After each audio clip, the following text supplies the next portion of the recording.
Hello and welcome to the SCOUTCAST. My name is Joe. My name is Az. My name's Simon. Welcome everyone, and welcome Simon back again. I think we were discussing before on air that you were last here at Game Week 1 when we were bright-eyed, Full of optimism. bushy-tailed, full of optimism until our dreams were cruelly crushed. Those were the days. But hopefully we can. I can try and put all those terrible game weeks behind me. Az, what's coming up in the show? Well, it's that time of year. We've got some early planning to do. We've got doubles coming up. We've got Christmas fixtures coming up. It's crazy season again. Jota is many people's midfielder. He's in the fifth of teams, but he won't play again until February, it looks like. So playing him in that pointless friendly looks even more of a weird decision from Klopp. So we're going to check out who we can swap him to. Are there any mid-price options we can go for? Are there cheaper players to free up some money? We've got premium strikers to talk about, the form of Kane, Vardy, and to a lesser extent, the form of Werner. There's fixtures to frisk, transfers and captaincy to reveal. I've got some roughs and the smooths again, and we're going to first look back on a bit of a meh game week. Okay, well let's have a look back on the game week. So obviously I'm going to enjoy this bit because it's a rare moment again when I go first, but I don't think that's going to happen too often. So 70 points. So it's the fifth green arrow in a row for me. So I'm on a bit of a roll. Good, Joe. I've gone from 4.1 million, if you can imagine it, if you can imagine that lowly, to 1.5 million. So onwards and upwards.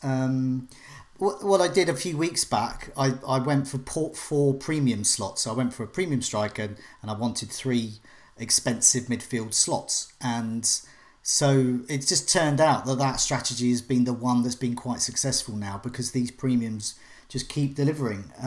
So for the benefit of those listening to the podcast, I have McCarthy, Justin, who was just incredibly turned into Alexander Arnold against my team Brighton, Chilwell, Ayling, Souček, who is the Cantwell of the Czech Republic, De Bruyne, Fernandez, Salah, who I captained, Calvert-Lewin, Kane, who was my vice-captain, and Bamford, and my bench is 0 again. So I've got absolutely nothing there. Lots of flags. Joe, I'd argue that your premiums were rubbish this week, and it was all your enabler people. I mean, to get 9 points from Souček, 11 points from Justin, 6 from McCarthy, and then an assist from Bamford as well. I mean, that is... Your premiums let you down, and it was your budget players who stepped in. It's incredible. You say that, but, they're not just for Christmas, although we will talk about Christmas a bit later. But the thing is, they're not going to score every week, but De Bruyne and Fernandez are doing pretty well most weeks. And Salah, captain, called it against Fulham. Fulham are looking better. Salah still getting the points. And keeping Kane as well. Kane got me 9 points. So you missed Kane out. He was the star of the show. Because if you don't have Kane... Double digits. And he scores, there we go. It's red arrow time. But yeah, I do get what you're saying. Justin, I was not expecting that. I was expecting 2 points there. Souček, I am expecting an attacking return. That's why I got him in. Because he is the Fellaini of West Ham. He is the guy that Moyes has tasked. Get in the box. I meant it as a compliment. No. Good I take it as around the premium. I take it as a compliment, but it's I don't see them as they are the cheap enablers. But if you know what I mean, I see Souček. He's underpriced. He should be about 7 million. Justin was underpriced because we weren't sure he was going to start this level of games, and so he was essentially a 4.5 defender. What's he now, 4.9. And Calvert-Lewin and Bamford, they just keep returning. So, it just shows the consistency this season with certain players. But I'm probably going to dump Justin this week.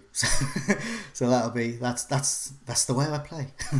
Let's move on to you next, Az. You got 54, minus 4, so 50. And took a hit. Now Bamford and Salah are in. That's the good bit, isn't it? But who made way? Everyone knows who made I've written way. It down in the notes.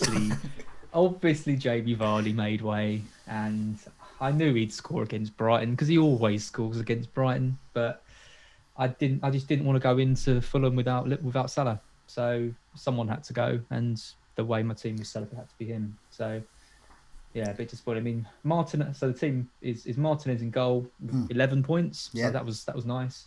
Eiling, James, Chilwell, all blanked. Fernandez, Mahrez, Son, and Salah. Just a goal and assist between the four of them, and then Mopé, Bamford, and Calvert-Lewin, 2 assists for Bamford and Calvert-Lewin. I mean, Mopé came off the bench. I mean, he was second on my bench. How the hell did Mopé end up getting on? You know, it's just I did not want to play him. Even if he was out of your team, somehow he would find his way back in. I know. It's just a completely. It's like I look at my team and I think about like who everyone else has got and where I'm trying, you know, because I'm right down in the rankings. I'm looking for which players have I got that can make me up some ground, and like it's the double Chelsea defense and Mahrez, and it's like, God, that is what's happened. How has it come to this? I mean, on your for the benefit of those listening to the podcast, on your bench, I mean, you've got the usual Mitchell 0 points, but you've got Jota there. So we're going to talk about Jota in a bit because there's, as you said, he's in a fifth of teams at the moment. So you are definitely not alone in having Jota. He's not going to play until February. So that's definitely a topic we're going to discuss because lots of people want to know who would be a good replacement there. Simon, let's move on to you. 45 with no Salah, but Son captained. And just for the benefit of those listening to the podcast, you've got McCarthy, Target, Cancelo and Chilwell. Really good defence there, coming strong. De Bruyne, Grealish, Fernandes and Son. Son saving you a bit. Wilson, Werner and Calvert-Lewin. And then, usual zeros and Basuma with 2 points on the bench. So, you've won FPL, so presumably you're not happy with 45 points. So it's a bit below your usual standards of winning it. But yeah, what do you think about the game week? What rank are you? Oh, I've dropped down to about 750,000 now. I was about 300,000 a couple of weeks ago, and I've had a pretty bad couple of weeks, relatively speaking. And So what's we'll come to your transfer plans towards the end of the week as well. But your initial thoughts when you see this team, when you wake up to this team on a Monday morning, and you think, go back to sleep. Yeah, go back to sleep. What's the initial thought of holding on to Werner? Who would be raged out or in? I'll tell you what, I've noticed that every time I come on here, I have a really bad game week. Yeah, that's the SCOUTCAST way. Me too, Simon. I'm on every week. I'd love to come on here, 1 week with a really good score. It'd just be brilliant. But 45 points. I brought in Son. Son was my free transfer in for Ziyech, who was injured. I had the option. I very nearly made the same moves that Az did, actually, in that I almost brought in Bamford and Salah in for Werner and Ziyech. But I didn't. Because Salah played 90 minutes in midweek, and I just I felt like, can I take a hit to bring in a player who I expect to get benched? I mean, obviously he didn't end up getting benched and he ended up scoring, but that's life, isn't it?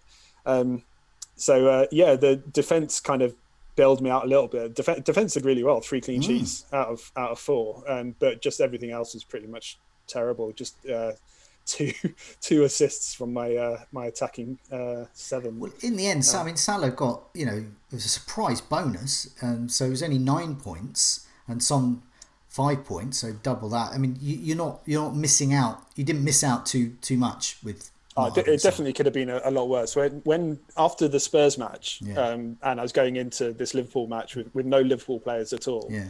I mean, it was it's just horrendous. So I was just thinking, this is going to be another hat trick or something. It would just be game over for the season. But no, I mean, I think I got away with it a little bit. So even though 45 is pretty disappointing, I think looking at it now, looking at this team, I mean, I guess I'll get onto my team for next week, but I don't think it's necessarily a bad team. I think this week I had a lot of players playing against each other.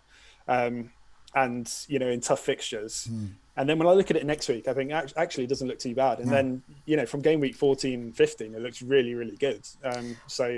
There are flaws like the absence of Salah, but not panicking. I don't hate my team. No, I think Son is wise to keep. I mean, I've kept Kane. Naz has still got Son. I think it's really important, even amidst those tough games, to keep one of those, because I mean, this is so rare, isn't it? You know, as soon as it says Spurs goal, you know it's either Son and Kane, and you know who's assisted. It's one of them, so you know who it is, and that happens really rarely. You know, Wilson, Fraser, Sturridge, Suarez. I mean, I can't think of too many others. There are a few others, but it's an amazing consistency. So I think that will be your saviour. And as we'll talk about the fixtures in the show. Spurs do have a much better run coming up soon. They're coming out of their tunnel of bad fixtures, even though they keep returning. And it was only a couple of weeks ago that Son got, was it double-digit haul, didn't he?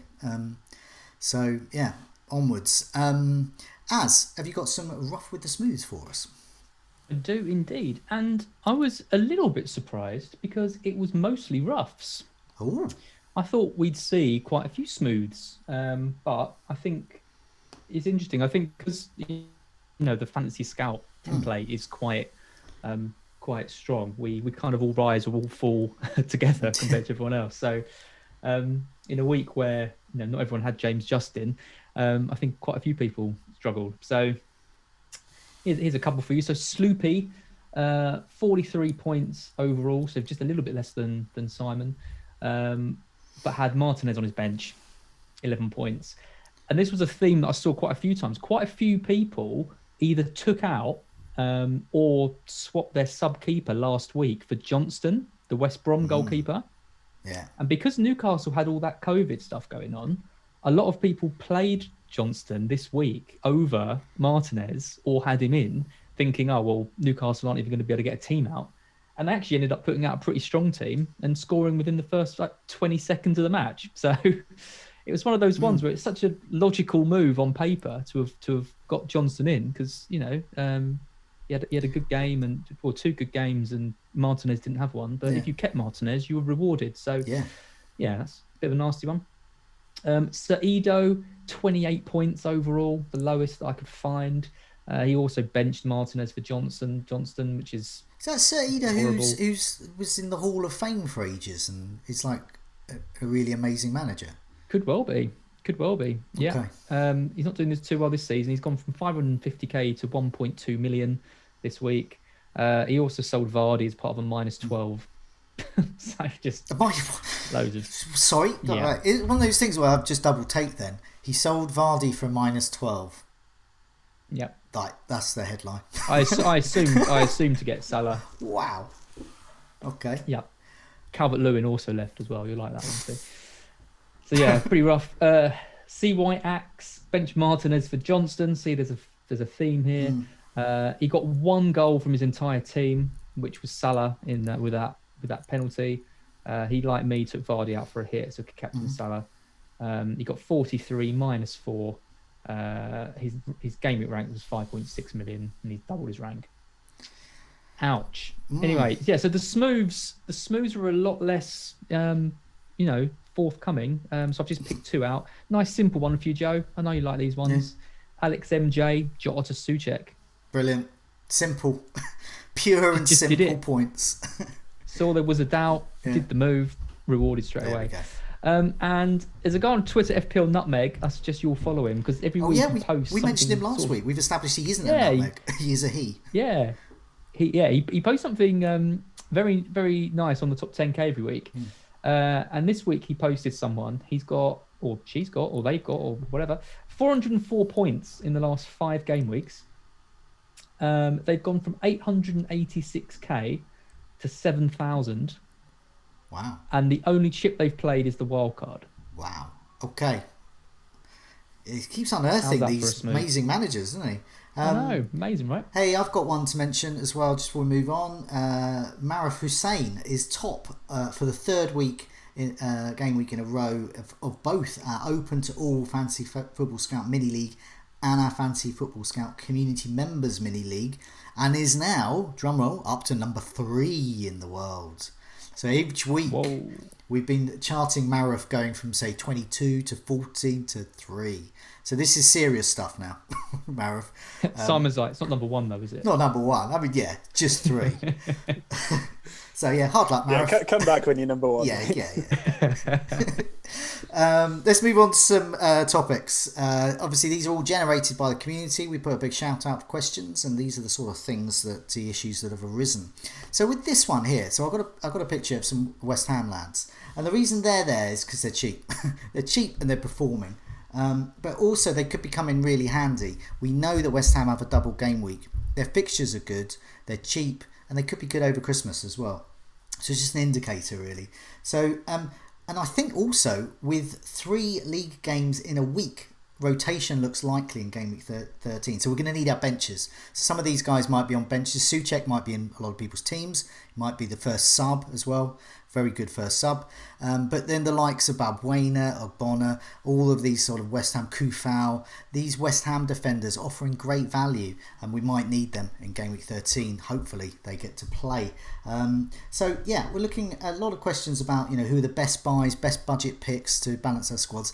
And the reason was, we spoke last week about it, all of these premiums just keep performing, and we're going to need, well, not as many as possible, but perhaps some teams might need a few more. We've had some questions here. Lord, is it time to get our benches ready, as he puts it, to go Dendoncker deep? Something we've mentioned before. That's the fabled Dendoncker 5th midfielder who inexplicably scores for on our benches. Kakashi, is a cheap back 4 a viable way to afford all these premiums? Good question. We can even spend a little more that way. For example, James at Chelsea, Region, hopefully I pronounced that correctly, at Spurs, and Cresswell as well is 5.2. So you can spend a little bit more if you're thinking about going 4 at the back, and that does enable some of those premiums. Stoichkov, for those without a wild card, should we be focusing our transfers on the blank game week 18 and the double game week 19 instead of spending our transfers hokey-coking our premiums in and out? And I think this is quite a good question, because I've seen a bit on social media people saying, oh, I'm going to get rid of Salah for KDB, I'm going to get rid of whatever. So, each week you're just playing the fixtures, that upside chasing. Meanwhile, the rest of the team could be suffering, and there's this double game week and blanks on the horizon, so we might be getting some announcements around that soon. But we know that West Ham definitely have a double. And FPL Rossoneri, who are our Christmas budget gems? So I'm going to come to you first, Simon, because it's something that you've spoken about before, about not just for Christmas strategies, just in general, about getting kind of high-owned premium picks. And if you get a few of them together, they become a differential in itself. For example, Salah, KDB and Fernandes, everyone thinks everyone owns them. Put them all together and you're looking at maybe 1%, 2% of teams actually have all 3. But, I mean, is that strategy, sort of the way to do it at the moment? Or do you still perhaps having balance? Yeah, if you could explain that a bit more. I think potentially, yeah.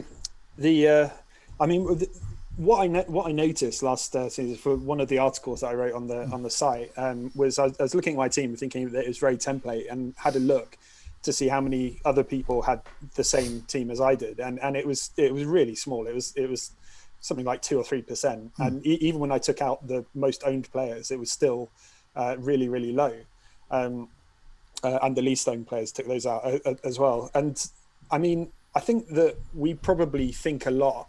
We definitely spend a lot of time talking about differentials, and it's great when you've got a differential and they score, and the well-owned players don't. It's brilliant, and it can really affect your season. And you definitely need to do a bit of that. But I think, given the fact that we definitely exaggerate, this kind of template idea, that a lot of the time the difference comes from just having the players who score more than the opposition, consistently, and a lot of that comes from owning the best players possible, and that sounds almost so obvious that we shouldn't need to say it, but it's not really how a lot of us play the game, and it's not how we value players as well. We put a massive premium on players who are very low owned, but the reality is that value only exists if the well owned players don't score, and those well-owned players are well-owned for a reason. So I think that there's an argument of trying not to overthink it and actually being wearing your template with pride a bit. It requires. I mean, it's something I've been doing myself over the last few weeks. At this sort of, I've been saying it's a casual approach, but it's more than that because I host a show about fantasy football. But it's looking at in a more kind of trying to be obvious, really. It's like KDB's good, get him in, captain him. Fernandez is good, and it's that kind of like that. But the trick to doing that is that you do have to get the points from the SU checks and stuff, which I guess is what a lot of the questions are. It's like, and so I mean, Simon, for the cheap seats in a team, so you're focusing on getting those high owned. They often have to be expensive as well, just the way it is. But who are the sort of cheaper players that you would have around it at the moment? Who's caught your eye, in any position? Well, I know that Souček has done really well, and Lookman has started knocked in a couple of goals now as well. I don't honestly think I think Jota was a real real find when he kind of emerged, because obviously when he started to become a first team player, regular first team player, he was fantastic because there just aren't a lot of midfielders around at that price, and it just opened you up to spend a bit more in defence, spend a bit more up front, and in the other midfielders as well. In his absence, I don't think there is great options in midfield. I think you can go up a little bit higher and go to Zaha and Grealish and maybe Mason Mount or Maddison. These are all decent players who will perform well. But I have a feeling that you might be better off just really going as cheap as possible in that position, and using the money elsewhere, and just getting your coverage of the big hitters who have good fixtures coming up. Because I mean the added bonus of that going into Christmas is that these big players, these talisman players tend to get rotated less as well. So you've got that factor as well. I don't know. I think in my experience, relying on kind of 5 million midfielders, it just, for me, it hasn't really paid off. No. For you, Joe, it's paid off brilliantly. I know, I'm getting a bit worried now because the sudden realisation, oh God, I'm relying on a £5 million midfielder. Oh dear. Well, I mean, like I say, it's worked out well, and it has worked in the past. I mean, we've had players like Yaya Toure and Fellaini who have emerged and been really cheap and performed really well all season. But I think those kind of players are so rare. I mean, I think one of the things I'm thinking about with my team and it's sort of getting the focus of some of the questions really, which Lord alludes to about going Dendonka deep, is, I mean, my bench is awful. I mean, as in like it's just non-playing. It's like I've gone Dale Stevens deep. That's as deep as you can go. And there's I've seen a lot of teams like that. I think when we were looking at all our teams, all our benches. I mean, to be fair to all of us, all our benches were awful. But that's the way it's gone. But I am getting a bit worried about having such an awful backup over Christmas, and so I am starting to think that. And I think those questions are sort of, that's what Lord is implying with his question there. I don't know though, because I mean we talk a lot about rotation at Christmas, or and it's always a big concern about this time of year, but it never seems to be as bad as we're expecting it to be. And even when players are rotated, they're rarely rested for the whole match.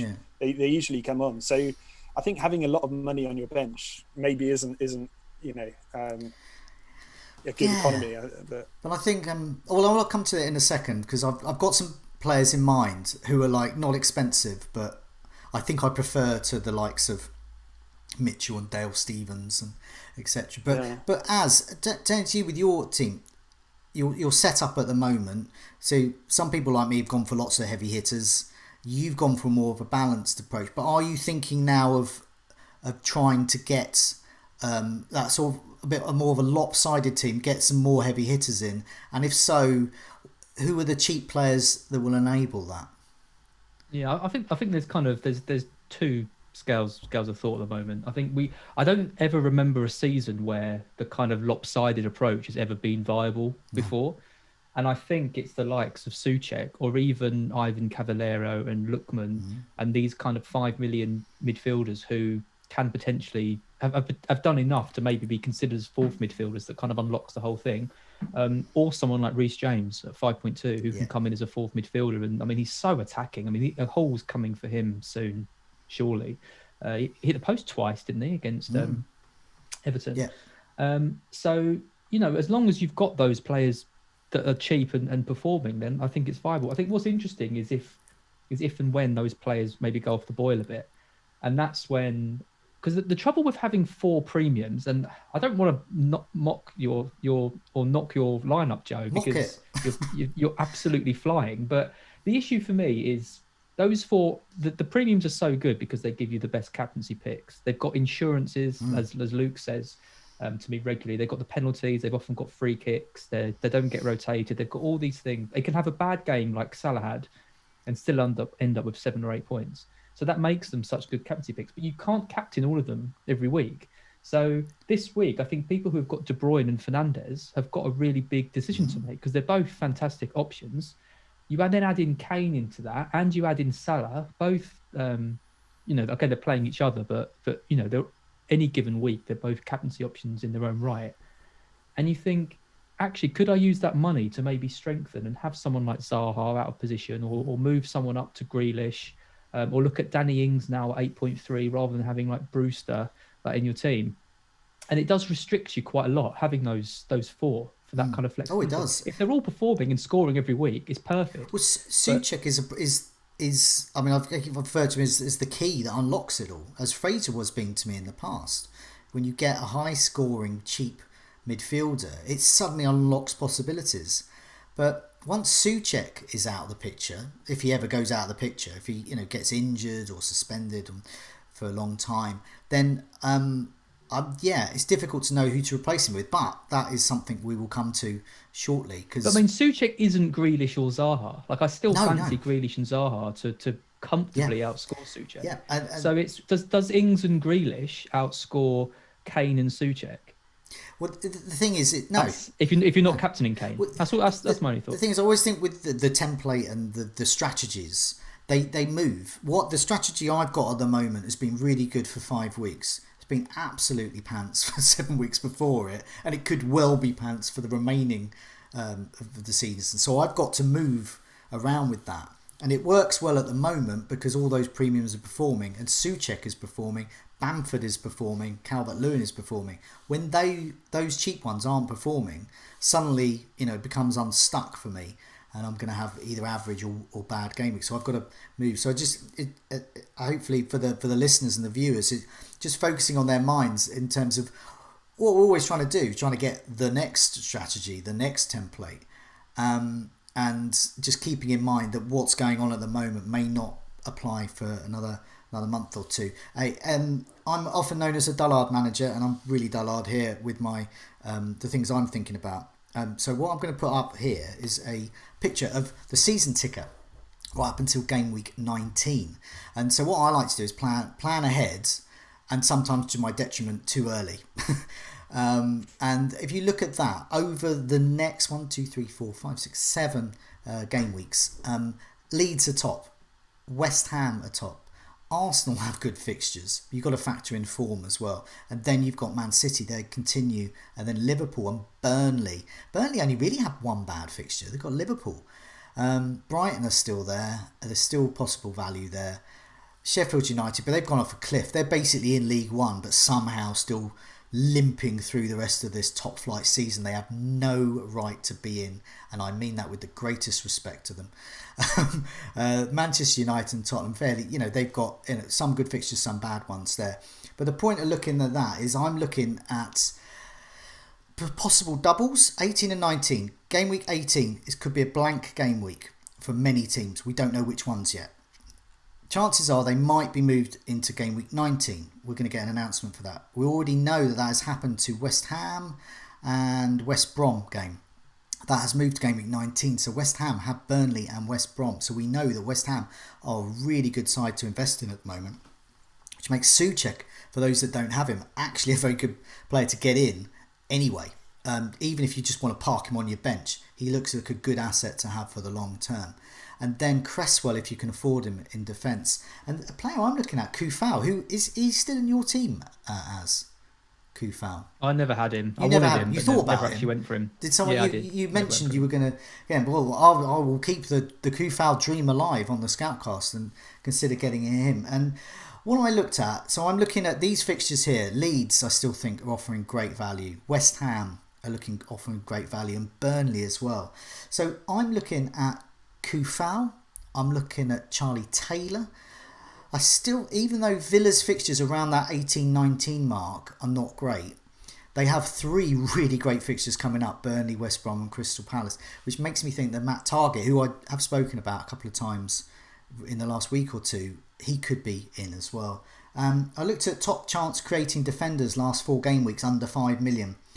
Kufau is top. He's created 7 chances and he's had 2 goal attempts. He cost 4.6. I start seeing those figures for Salah. I think, those figures for a 4.6 defender at West Ham. I think, hello. Dallas is second. 5 chances created, 5 goal attempts. Matt Targett, 5 chances created. Robinson at Fulham. If we think there's going to be more of a renaissance at Fulham, Robinson there at 4.4, good asset possibly. Ayling is trucking along with 4 chances created. Alioski, and then there's Furlong as well. I'm not interested in West Brom. No offence to them. I'm just not interested. But it just goes to show there is value there. So for me, I'm looking at removing James Justin, I think, and probably Lamptey. And I'm moving into this long-term planning. This will either be to my detriment because I'll be stuck with these players for the next 2 months or so, all because they've got good fixtures coming up around a double or something. But that's the way I'm going to do it. So that's my very boring dullards strategy answer to this. But yeah, should we move on? I'll probably send people to sleep with that. Jota replacements. Okay, fire away. Yeah, so obviously Jota's out until February now. As we mentioned earlier, he's owned by a lot of people. You talked about him as a gift, Simon. I always thought he was a bit of a curse. We're going to say something else. I'm not. I wouldn't wish an injury on anyone, but purely FPL wise, I am quite glad to see the back of him because he's the kind of player who you never, when he's fit, you never really want to sell him because he could start and do well, but you never really feel that safe with playing because he could get a 20-minute cameo. Kind of stressed me out having him in my side. I know he was like 6 million playing for Liverpool, but I never really liked it. Anyway, he's out now. So his price dropped last night. I think it's going down again tonight. So people need to start moving to get him out. So Karen14 asks, who's the best replacement for Jota in the same price bracket? So Simon mentioned there isn't too many, but we might be able to uncover a few. Mingo says, is this a good chance to go for a bit of a differential like Bowen or West Ham? Lookman looks lively against Liverpool. Potentially Ward-Prowse as well. I'll just say my bit quickly. I was looking, I've got an article coming out on Scout. I think it should be coming in tomorrow. I was just looking at kind of what turned my season around last year because I was having a similarly bad season last year. And it was actually an injury to a highly owned player, Tammy Abraham, who I switched to Danny Ings, who completely turned my season around. So one transfer genuinely turned my season around. And it's been interesting because we haven't really had that kind of big name injury up until this point yet. Whereas I think by this point, we normally see a 30-40% owned player who everyone's got suddenly gets injured and then everyone's trying to work out who to get in. It feels like we kind of have that now with Jota. So who we get in, I think, is quite important. Souček to me is obvious as a downgrade because it frees up money elsewhere. But also I do like the idea of going up to Zaha, who is out of position on penalties, playing for Palace, who suddenly learned how to score goals. And nailed on completely, talisman. And nailed on. So that's my answer. It's either go down to Souček to free up some money or go up to Zaha. What do you reckon, Simon? Yeah, I completely agree. I think if you can afford a bit more, then you can get so much more for your money. I mean, Zaha, Grealish, all within sort of 5-10 million more than Jota. I think Maddison is a player who's come in, and obviously he scored 2 yesterday, didn't he? But I mean, he's been doing really well of late, and he was someone that I was kind of waiting to actually emerge. I had Barnes in for ages. Waiting for Maddison to come back, because I think he is one of those players who you can just kind of put in there. He's on enough set pieces that he's got that that insurance, and quite tough fixtures though. But he's definitely one that I would look at. I think Mason Mount as well is one that people are beginning to talk about, partly because he's on corners, and Chelsea seem to score so frequently from corners at the moment. But also, I mean, he is an attacking player, and he's sometimes on direct free kicks as well, so he's someone to definitely to look at as well. So I think if you can afford to go a little bit more expensive, then there's a whole wealth of options. So otherwise, for me, it's like I say, go really cheap, go sort of bench fodder cheap, and try to upgrade elsewhere, because I just personally don't see anything between that sort of 4.5 to 7-ish million that is really going to pay off long term. I could be wrong, obviously, but I don't see it at the moment. Maybe I'm not being creative enough. I mean, Bowen looks good, but I'd rather have Souček for 5 million. So it kind of eliminates him, really. What do you think, Joe? You've mentioned some budget options. Yeah, just before I mention the midfielders, I just want to clear up a couple of things with the defenders, just before I move on there. Lots of people in the chat kindly pointing out that Matt Targett is, of course, on 4 yellow cards. So I use him as a Villa defender. So basically, a Villa defender is good for the next 3.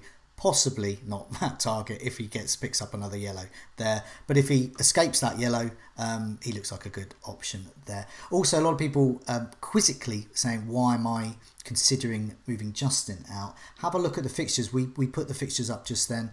And looking at Leicester, they're really low down there. Over the next 7, I think I would play Justin twice against Palace and Newcastle. But I certainly wouldn't play him against Everton, Tottenham, Manchester United, Chelsea or Southampton. So that's why we'll get rid of him. Also, Ricardo could be coming back as well, and we're looking at possible rotation for him there. So I think we've reached peak Justin at 11. I might be wrong there, but I think we have entered peak Justin time. Moving on to those midfielders, we've got some names on the screen here, and what I've done here is I've looked at the last 4 game weeks under 6.9 million midfielders and sorted by expected goal involvement. And there you can see some of these Fulham guys are coming along here. Cavallero, 5.3, is on penalties. He's got the highest by quite some margin, 3.29 expected goal involvement. 5 big chances he's created, and he's scored a goal. He is a good alternative if for some reason you hate Souček. I think he's really good at around that price. Saka we know is good, and could he be? If Arsenal are going to turn around their fortunes, Saka looks the man to do it. Gross we know about, he's on penalties for Brighton. He looks nailed on at the moment. Wolves I'm not interested in at the moment from attacking point of view, but Neto is the half a man to go for. Bowen, you mentioned there. Trezeguet at Villa. I think he might be. I'm not sure if he's suspended or not. I think I might have in my head. But anyway, I'm not particularly interested in him. Rafinha at Leeds. Lookman at Fulham has been mentioned. Schlupp at Crystal Palace, 5.4. Sigurdsson there, when there's rotation risk around him when Rodriguez is back. But Mason Mount, he was FPL Prince's differential tip, and I was listening to a lot of that game and then watched a lot of the highlights, and I thought, wow, Mason Mount, he really could have got a mega haul in that game. It wasn't to be, but I thought, yeah, Mason Mount looks shrewd again. We know about Souček, and there's Harrison at Leeds there. I think there's better options at Leeds perhaps for value, but nevertheless Harrison is there. There is all of these names here of really good potential options. But then going back to what Simon was saying, he's got a point there. None of these guys are going to perform. I mean, it might seem like Souček's scoring each week, but he's only scored a couple of times in the last 4 game weeks. Is it a 3? Was he on for 3-4 attacking returns? But we're in game week 12, so game week 13 coming up. So expect some blanks, and if you can be prepared to put up with some of those blanks, they're not going to score every week. But nevertheless, I think there are options here. I remember with when the Meet the Manager series, which you've taken part in, Simon. We had Tom Freeman on, and what he likes to do with a 4th midfielder is take a risk, and I've sort of done that as well with Soucek, I guess. But he's had all sorts. He's had Walcott and all sorts in that, and he sort of goes with them. That's the bit he has a bit of fun with. So it's these sort of players, really, the much cheaper ones that you can get in, and then if it doesn't work out after 2 or 3 weeks, just move on. There's plenty more there. Bowen as well. I had him in my Sky team and I got rid of him like an idiot I am.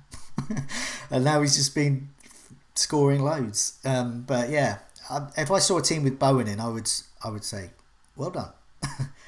So yeah, that's my thoughts on him. I think there's options there, but I do agree with what Simon was saying. Depends on your strategy, and it depends on your acceptance that they aren't going to score every week. There. Nothing to add. Nothing to add. I've just done it. I've done it again. I've sent you to sleep again. So let's move on and talk about some more exciting options. Premium strikers. So Simon, do you want to introduce this bit? Yeah. So I guess if one of the things that's defined this season so far has been the number of good budget strikers in the likes of Bamford and Watkins and Wilson. Premium has been a bit more difficult. You've had Vardy, who's been doing really well. Have Werner, who's a player that I currently own, and I'm looking very closely at him. I think Werner, there's no way that you would bring him in at the moment, or you're unlikely to bring him in at the moment. But if you've got him, he does sort of tick along. He's averaging about 5 points a game.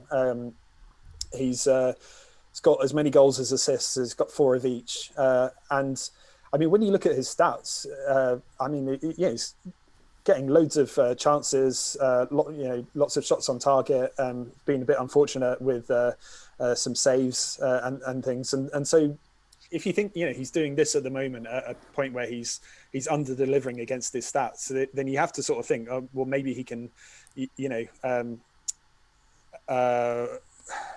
can't think of the word now, but anyway, compensate for. When does for patience turn into stubbornness, Simon? Well, I know. I think in my case, that happened about 3 or 4 game weeks ago. But I think that he's an option. Aubameyang. I think if you own Aubameyang, you probably already transferred him out by now.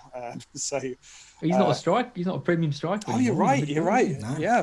What am I thinking? I've got my head stuck in last season. In last year. Or Lacazette. But anyway, so I think really it comes down to question mark over Werner. Vardy is. I see a lot of people looking at his fixtures, and they are tough. But I kind of wonder whether that actually means anything for Vardy. He seems to perform so well against the good teams that I wonder if it's actually worth even the sort of brain power involved in thinking about moving him out. You could just leave him there and know that he's going to be the focal point of all their attacks. He's on penalties. He's going to deliver over the season. Although he did go on a big drought around about this time last season, I remember, and that could be totally coincidental. We don't know, but it's just something to be wary of. And then Kane is another one who's got tough fixtures, but the next 2 or 3, but after that they get really, really good. And I think, well, Kane is one who tends to do well over Christmas as well, which again could just be coincidental, but you never know. But if you look at his numbers this season, despite not having brilliant stats anywhere in Spurs, their attacking stats aren't fantastic. But 9 goals and 10 assists already this season. Those are sort of Suarez-esque numbers, and so he's having a really fantastic season. I think Kane-esque numbers. Kane sort of 2016 numbers, but he's. I think that fact that he's been moved back a bit he's getting that little bit more time on the ball. And so we saw it against Crystal Palace yesterday. He's getting more time to sort of, take his shots from distance or pick out a teammate. And it's really added a lot to his game. And I don't think teams have really figured out how to deal with him. Some of the better teams in the league have kind of nullified him a bit because they've got a good defensive midfielder that they can put onto him. Like Chelsea did, Kante did quite a good job on him when Chelsea played Spurs. But there aren't many defensive midfielders of that level. No.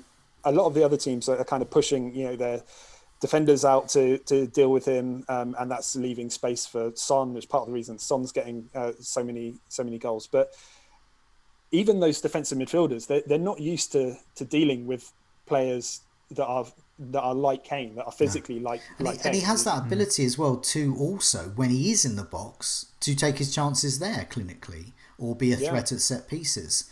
So even if you can kind of Kante him out of the game, he could still come along. So yeah, that's why I'm not moving Kane out of my team. But yeah, we've got the fixtures up on the screen. You're right there. The next three, he could even get something in those. And I can't see... I mean, Leicester obviously don't have Kante anymore. He's at Chelsea. Wolves, I'm not sure they can contain it. And then he's got Fulham, Leeds, Villa and Sheffield United. Sheffield United is... I have to reiterate just how poor they are. And... yeah, they haven't got the players to deal with Kane at all. Yeah, you're right. The question marks for me are still, and like a few people are saying in the chat, is Spurs aren't a team. I mean, I know they've smashed United. That was just a kind of freak game, I think. But I think the 1-0s and the 2-0s are going to be more likely with them, because do they really... I still don't think they have that real creative spark in the team who can really unlock defences. Really, well, they have. They've got Kane. They're so reliant. Well, they're so reliant on Kane to do that. If teams can find a way to nullify him, it happened with Palace. I mean, the goal he scored, squirmed through, but they struggled for long periods in that match because Crystal Palace had a really good game plan against them. I think my thing with Kane and Son, because you see them together, is that goal involvement and the way they play. And I just think even if they win 1-0, well, they drew 1-1 and Kane comes out with 9 points. And say they win 2-0 and Kane scores both, he comes out with a haul. And so I don't care whether Spurs only score 1 or 2, as long as it's Kane and Son, which it always is. And so that's why I think about it. I prefer that than a striker in a team that can annihilate other teams 5-0, but the goals are spread. But that's just the way I play. But yeah, because I'm looking at Danny Ings at 8.4, so he's 2.5 cheaper than Kane. He's got the penalties as well now. He's the focal point of the side in the same way that Kane is. He's just got back from the injury and already looks like he's in kind of quite good form. And you don't see him in many teams because I think Vardy and Kane are just so highly owned. Like most teams have at least one of them, or Simon's got Werner. But I think most people have gone for either Kane or Vardy. And it seems like Ings is flying onto the radar a little bit. And Southampton, I mean, you look at the way they play. I can see them getting some big scores soon. The fixtures aren't amazing for them, but I kind of feel I'm not saying Ings is better than Kane, but he's a lot less money. Well, it's the same. It's the same principle with the focal point. Sort of same situation. I like the look of him. I think he's a good when pick. You see it says goal Southampton, and then you look at who scored it. Oh, it wasn't Ings. Look who assisted. It was Ings. and it's the same principle. He's the talisman, and he's going to be involved. And so yeah, I think if you can't afford to go to Kane, get Ings. Yeah, I think Ings is a really great option. I've got some stats to show it as well. Here we go. So what I've done here is I put the strikers' stats for the last 4 game weeks and sort of picked out a few premiums against some more budget-friendly options here. This is just last 4 game weeks. So Kane's had really tough games, but he still managed to get 8 goal attempts. He still managed to score 2 goals, and he still managed to create 5 chances. These aren't huge stats, but the 2 goals bit is just the basics there. He is involved. But then you look at someone like Bamford, I could not believe it, 17 goal attempts. So way more than double Kane, but only 1 goal. And that's what you're getting for that price. But then you move down to Ings and you start getting into that bit better territory. 7 goal attempts, 1 goal, created 3 chances. And Adams as well is ticking along at 6 million. And then Werner's right at the bottom. 10 chances created for Adams. Yeah. Yeah. Loads. Yeah, 10 chances created. So Ings and Adams have got a similar, not as prolific as Kane and Son, but they're good. They're a good combination to have. Have one of them, you're probably going to get a goal involvement somewhere along the lines. We can see with Calvert-Lewin ticking along there, and Vardy with 10 goal attempts and created 5 chances. But right at the bottom, Werner. So I guess, Simon, that's what you're thinking about Werner. When you look at Werner in comparison to those cheaper players and more expensive players, he's still bottom of the table for them. Well, yeah, that's the thing. For goals. For goals, yeah. One of the things, I wrote an article on this about a year ago now, and it was talking about the which is more important to a striker's output, skill or opportunity. And what you find is that the players who have a lot more opportunity, or the players who have the most attempts and the most opportunities, tend to score a lot more than comparative players who have better skill related stats like shot accuracy and things like that. And so you can kind of look at stats like this and say, okay, which players are likely to deliver over time, and you can decide whether it's sustainable or not. So I think the classic example is Bamford. He's got a terrible conversion record, but he's getting so many attempts that it doesn't matter until he stops getting that number of attempts. The likes of Kane and Ings are really clinical, and Vardy as well. So they don't need loads of attempts to score goals. Werner, I think at the moment is a bit of an anomaly because he's getting the attempts, he's getting them on target, but they're just not going in. So either he's shooting directly at the goalkeeper, which could be an effect, or he's just been quite unfortunate. But I think it kind of exposes something. Sometimes you get the absolute sort of holy grail is a player who gets loads of chances and has really good skill stats. And Aguero is the sort of classic example of that. I don't think we necessarily got that this year. Maybe Calvert-Lewin. I don't know if it's right to compare Calvert-Lewin to Aguero at this stage, but he's producing that kind of thing. He's really clinical. He's getting the opportunities, and I'm wondering, even with their tough run of fixtures, whether he's maybe a season keeper anyway. Yeah, we spoke about him on the last Scoutcast, and for all of us, I think we all decided that he was a bit of a keeper for the moment, even with bad fixtures, because we can see the stats on there. We can see 3 goals, 11 goal attempts, but he's top in terms of goals. And Werner there with 0. Yeah, every time when we do the captaincy video, when I do that with David each week, we're not doing that this week because of the midweek games, but we're always saying, is this the week that Werner gets his mega haul? Because every week the stats, the eye test, everything, you look at Werner and you think, how has Werner not got like 20 points in this game from assist potential, from goal scored? And I don't know. Like with I'm going to compare Werner to Harvey Barnes here, so close your ears, Harvey Barnes owners.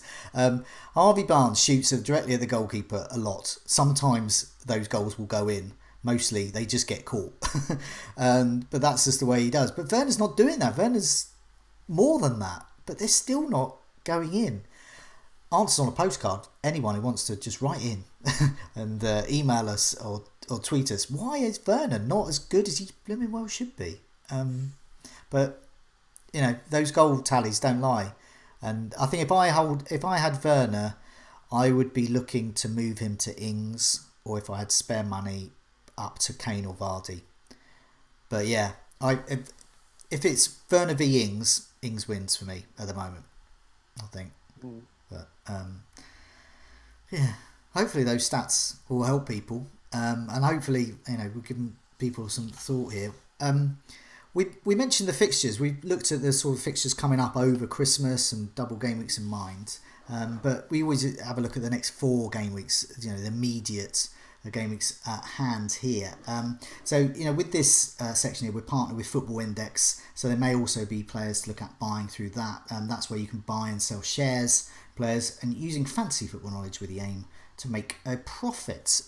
So looking at the next 4 fixtures, Leeds at the top, continuing, Newcastle, Manchester United, Burnley and West Brom. Some good fixtures there. Brighton atop, Fulham, Sheffield United, West Ham and Arsenal. Villa, great next 3, and then they got Chelsea, Burnley, West Brom and Crystal Palace. And then Man City's good run continues, West Brom, really good fixture at home, Southampton, Newcastle. We all know about Aguero and Newcastle. The old romantics in us might just captain Aguero that week to see what happens. Yep. And then they've got Everton, and then Burnley, good run, Villa, Wolves, Leicester, Sheffield United, which is why I'm looking at Charlie Taylor there. Liverpool got Tottenham, but then Crystal Palace, West Brom, Newcastle. So I think there's some teams there with really good fixtures. But right at the bottom, West Brom, Crystal Palace, Everton, Leicester, Wolves and Newcastle, and then Tottenham's bad, then go good. So looking at there, what I've also got is a sort of who are the latest whipping boys, and these are last 4 game weeks, and they show that Fulham, despite looking much better, are still conceding a hatful of chances, 13 there, and they're still pretty poor in terms of expected goals conceded, which marry up with that. Leeds conceding loads of big chances, worryingly amount of big chances, an ailing owner, and their expected goals conceded is a lot as well. Leicester's defence not looking good, despite Justin looking good in attacking point of view. West Brom still there, which is good news for KDB captainers. Burnley are conceding a lot of chances. I don't know what to make of that, because every time I see Burnley, I always think, it's going to be a clean sheet here, but I still have a faith there. I think that I'm hoping to see Burnley improve in that tally, but we shall see in future game weeks. Southampton conceding a lot of big chances as well, but they've got a good goalkeeper and they've got a good defence there, so conceding those chances, but they're batting them off. So that's tribute really to the likes of Vestergaard and McCarthy, that they are managing to take on these big chances and still not concede so many. And Sheffield United, who look the worst team, they're not in terms of big chances conceded, but some of their defenders at the moment, I mean, they're down to barest of bones. But I don't know, but, Simon, when you look at the next 4 or so, does it give you any particular ideas about players to get in? Yeah, I think looking at Leeds and Aston Villa, you've got the likes of Watkins and Bamford. I think the fact that Aston Villa have got a double at some point as well is a real bonus for them. I think I agree with EJ about Charlie Taylor. I think he's gone down to 4.4 now, which is really good value. I feel like Burnley might be turning the corner a bit. I don't know, maybe a Burnley fan can confirm this, but I get the feeling that they often start off quite slow and then really pull themselves together, around about midway through the season. And so, with this run of fixtures, they've got the opportunity to do that. The thing is that there's not a great deal of kind of options that you'd really want to go for. I don't think there's much going for. Well, there is Chris Wood, who is definitely a shout, but there's so many better options or other options at that price. You'd be really have to be looking for a differential there. But I think perhaps Tarkowski in defence. I had a look at the attacking stats for defenders, and he's pretty high up for attempts on goal, I think. And so he's maybe a little bit expensive. I think he's about 5.4 or something. But if you do believe that Burnley are going to do well, then he's maybe one to look at. Obviously, Charlie Taylor a million less, or he'll be the one that most people will go for. Well, that brings me on actually. I mentioned last week that FPL Prince picked Mason Mount as his differential. That's sort of 5% or below owned, with over the next 4 fixtures. And so who would your choice be, Simon? Your turn. Would it be Tarkowski? Well, no, I did think about him, but then I saw that Sterling was owned by 4.5%. And when you look at Man City's fixtures over the next 4, they've got West Brom at home, Southampton away, Newcastle at home, Everton away. I mean, he's not had the best season. I think he's got 3 goals and two assists. But we've seen this. I had a look at last 3 seasons. He's scored 55 goals and 38 assists in 3 seasons, and admittedly, there isn't a lot in his stats to support, this being replicated this season. But, we have also seen him go through these phases before and really explode out of them. And so, I think, I couldn't in good conscience overlook him. But because it feels a little bit like cheating, I did look at some others, and one that I think might raise a few eyebrows is Harry Maguire at Man United. Raise my eyebrows. Because his fixtures are pretty good. So Sheffield United away, Leeds at home, Leicester away, Wolves at home, and you could see a couple of at least 2. Yeah, it should be 2 clean sheets, definitely. But also, he's way up in terms of attacking stats. More opportunities in the box on target than almost any other player. I think it's only Reece James that's above him in some of those stats. So I feel like maybe there's a goal in him as well. I know he always looks like he's kind of about to score a goal and doesn't quite deliver on it. But I wonder if maybe that's his this is his run in which he might finally do that. I feel like calling Andy up and getting him on. Because Andy famously, as soon as Harry Maguire's got a hint of goal about him, he's on him. It's good choices. Well, I'm pleased you picked Sterling, though, because sometimes the obvious is best. And I did get rid of him recently for, I can't remember who now, Salah. But yeah, I got rid of him the week, he got his 13 points. Salah, pretty much did exceed him, which was okay. But yeah, Sterling has got those halls in him, and he's got the fixtures. And ordinarily, he is, apart from KDB, I think he is the best attacker, as in the most nailed on. So yeah, I like it. I like that one. And, I raised my eyebrows at Harry Maguire, but yeah, you're right. Looking at those fixtures on the screen, they're really good fixtures. I can't believe that Sterling's only... Harry Maguire, by the way, is 3.3% owned. I can't believe that... that Sterling is 4.5% owned. You just feel that even there would be... Well, I suppose he didn't have a game week 1, did he? So when you've got the kind of the people who play game week 1 and then forget that they're... He's just not in the same league as the other premiums though, like because he hasn't got that insurance to bank on with the penalties. I mean, they all have. Fernandes, De Bruyne, Kane, and Salah all have that. Yeah. Can play badly and still get a return. Sterling plays badly and doesn't get anything. That's the frustrating thing with him. He needs to have. He's capable of a blinding game, but it hasn't really happened yet, apart from in that match against Fulham. Just before we move on to reveal our teams and our transfer and captaincy plans, just mentioned that Football Index have got a 7-day £500 money back guarantee. There is a link in the description below to sign up, and a link to check out the full terms and conditions for 18 plus only. Please gamble responsibly. Check out begambleaware.org, and also a link for that in the description as well. So let's move on to our teams. I'll go first because I'm the most boring. So I currently have McCarthy, Lamptey, Chilwell, Ayling, and I've got Souček, De Bruyne, Fernandes, who I'm captaining, Salah, Calvert-Lewin, Kane, and Bamford. And on my bench, I've got Justin, who's playing Everton, who I've got Calvert-Lewin playing, Dale Stevens, and Mitchell. So I've got 2 free transfers. I am going to use 1, maybe 2, and I'm going to use it for a bit of spring cleaning. A nice dullard bit of spring cleaning here. I don't particularly, even though Lamptey's playing Fulham, Fulham's attack is looking much better at the moment. So I feel I'd be looking at an assist potentially with Lamptey, and I just don't think he'll do. But I think I can do a bit more sort of clean sheety. And that's why I'm looking at the likes of Charlie Taylor. I'm looking at a Villa defender, and also looking at Kufau at West Ham, because these are really good long-term picks there.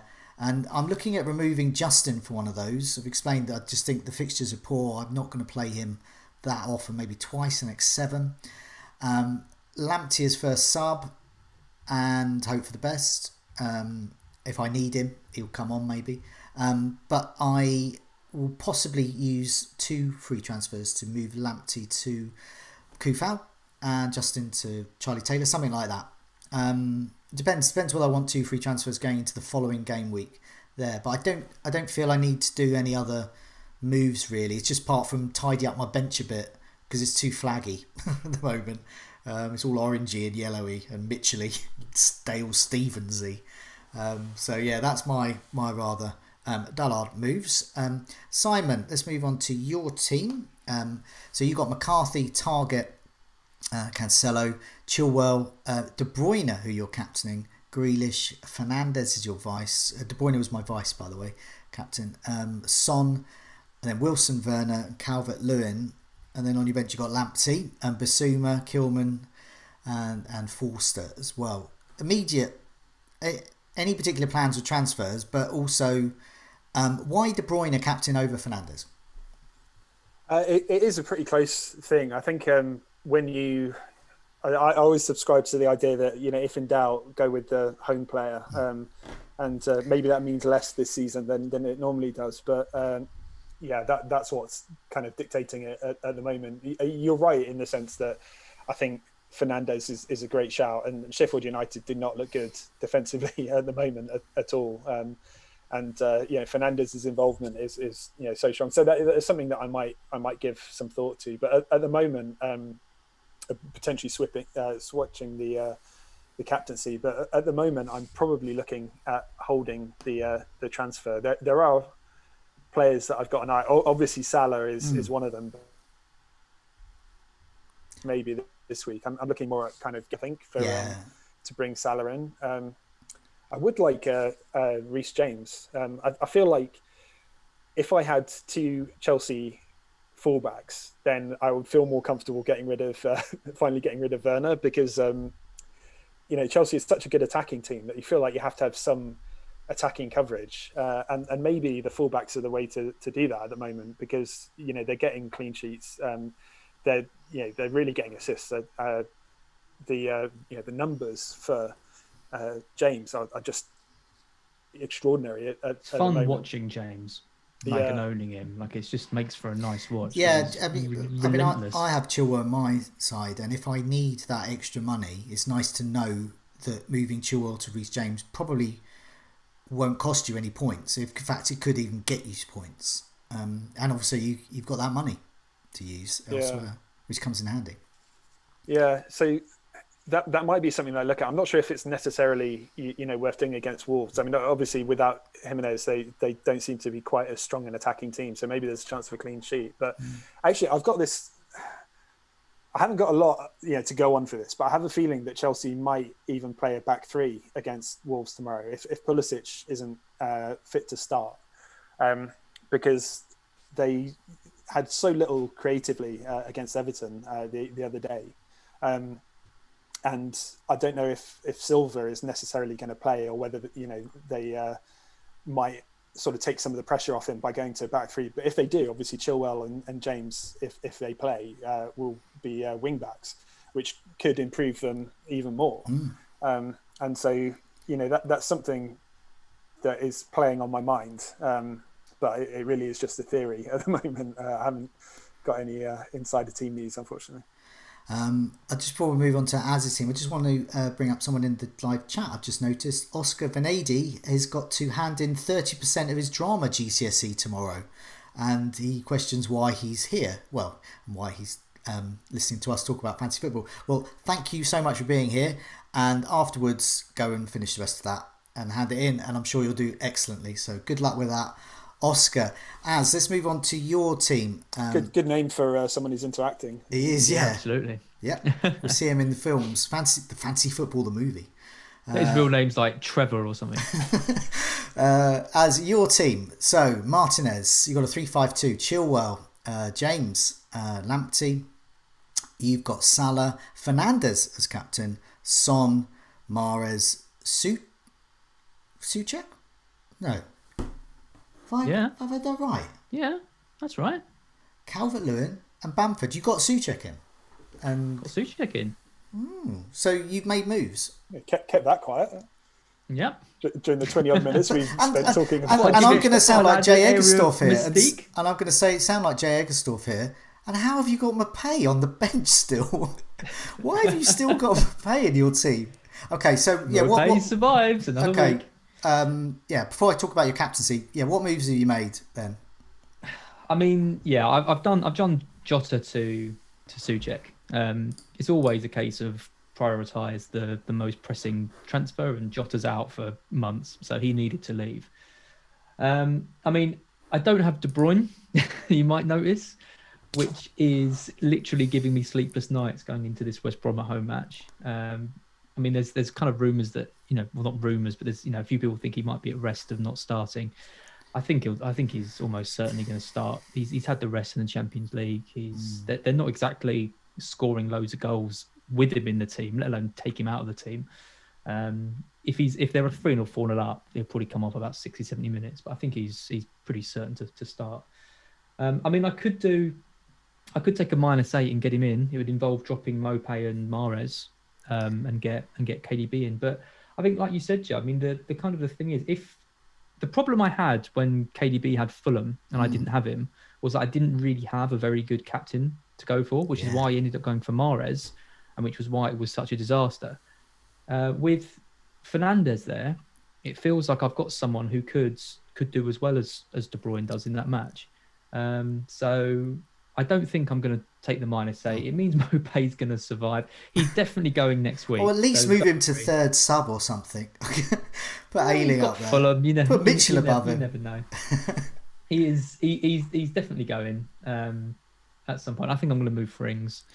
I'd probably do it this week if I could afford it. But I'm 0.2 off, which is pretty upsetting. I think you're right about the captaincy. You've got it, Fernandes. I mean, I've got KDB and Fernandes, and I just think it could be one of those weeks where just on paper, their pedigree, their fixture, the team they're up against, the form they've got, as in Fernandes away and KDB at home, I just think they're both going to do well. On paper, it could end up that one doesn't and you get it wrong, but on paper, there is nothing wrong with captaining Fernandes over KDB or the other way around. And I looked at them, and Fernandes marginally has the edge, very marginally in terms of goal potential over KDB at the moment. I just think Fernandes, he hasn't blanked away since when? February? Last year? It's depressing though, Joe. I mean, like, I'm looking at our two teams. We've got three main differences in our teams. I've got Mahrez, you've got De Bruyne. I've got Son, you've got Kane. And I've got James and you're playing Ayling. I mean, bloody hell, Kane and De Bruyne versus Mahrez and Son. You're gonna. So Ayling is the. God knows. So James. Wow. Yeah, he's the one. I had Werner for way too long as well. I binned him off in the end. I mean, I think this week, I think you're fine because you've got Fernandes as captain. I'm not fine. There is no way this week I'm fine. De Bruyne is going to get like 20 points and it's going to absolutely kill me. Maybe. If De Bruyne gets a monster haul and I haven't even got him, I'm going to be in big trouble. But I can't get him without a -8. And if Mahrez is playing and De Bruyne gets a monster haul, you've got to think Mahrez will get something out of that. Is he going to play? Came off at 70 minutes. I mean, when De Bruyne threaded that ball for him and Mahrez was through on goal, and all he had to do he's on his left foot. All he had to do was just lift it into the top, and he just hits it straight along the ground.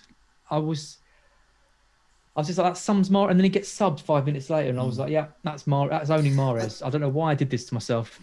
I think a lot of people will have a decision this week: Fernandes or KDB or Salah or Kane. Or, I mean, fixture wise, it's Fernandes and KDB are the sore away captaincy choices, but KDB's ownership is around 30%, Fernandes' ownership is 41, I think, and there's a lot of Manchester United fans around, and so I believe that Fernandes will be, in the greater scheme of all the players, will be more heavily captained. That's not why I'm personally captaining him, but I just think that is just a fact that some people will bear in mind. I think Fernandes will be... A Fernandes haul will hurt more than a KDB haul, I think.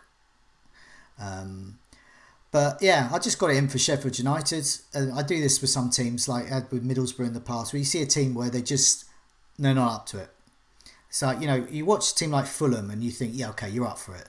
You watch Leeds, you're up for it.